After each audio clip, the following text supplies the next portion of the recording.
अध्याय 19वां एवं 20वां श्लोक। कुरुक्षेत्र के युद्ध स्थल में सैन्य निरीक्षण। सघोषो धार्तराष्ट्राणा हृदयानि व्यदारयत नभश्च पृथ्वी चैव तुमुलोभ्यनुनादेन। हिंदी अनुवाद। इन विभिन्न शंखों की ध्वनि कोलाहलपूर्ण बन गई जो आकाश तथा पृथ्वी को शब्दमान करती हुई धृतराष्ट्र के पुत्रों के हृदय को विदारण करने लगी।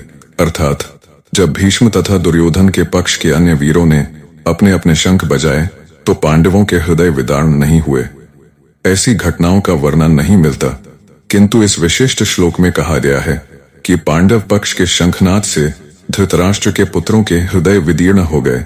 इसका कारण स्वयं पांडव और भगवान श्री कृष्ण में उनका विश्वास है। परमेश्वर की शरण ग्रहण करने वाले को किसी प्रकार का भय नहीं रह जाता, चाहे वह कितनी ही विपत्ति में क्यों ना हो। 20वां श्लोक।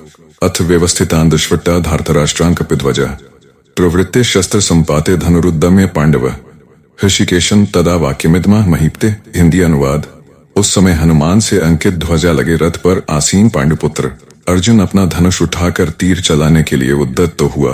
हे राजन, धृतराष्ट्र के पुत्रों को व्यूह में खड़ा देखकर अर्जुन ने श्री कृष्ण से वचन कहे, अर्थात युद्ध प्रारंभ होने ही वाला था।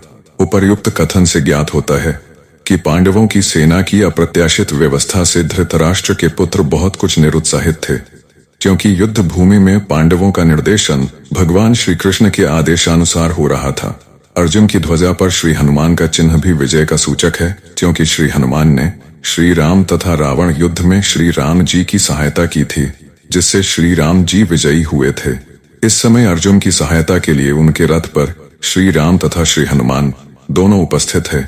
भगवान श्री कृष्ण साक्षात श्री राम है और जहाँ भी श्री राम रहते हैं वहां उनके नित्य सेवक श्री हनुमान होते हैं तथा उनकी नित्य संगनी वैभव की देवी सीता माता उपस्थित रहती हैं। अर्जुन के लिए किसी भी शत्रु से भय का कोई कारण नहीं था।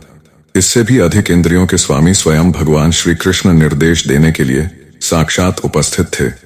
इस प्रकार अर्जुन को युद्ध करने के मामले में सहारा सत्परामर्श प्राप्त था।